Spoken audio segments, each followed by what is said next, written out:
Wala na tayong maisip na ulam. So, magsuam tayo. Sinuam o suam? Magpakulo ng tubig, paminta.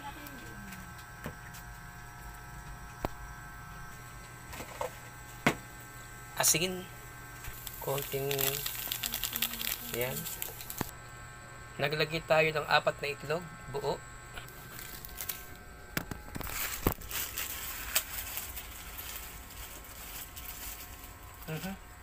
Pasaway. Wrong spelling pa.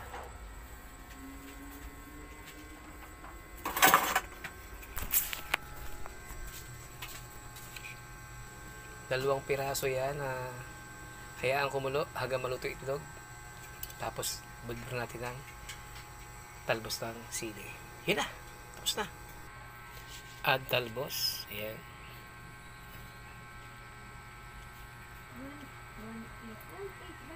Pwede na to.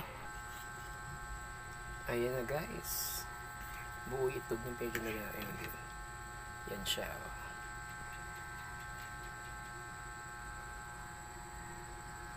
Pwede na to. Suam.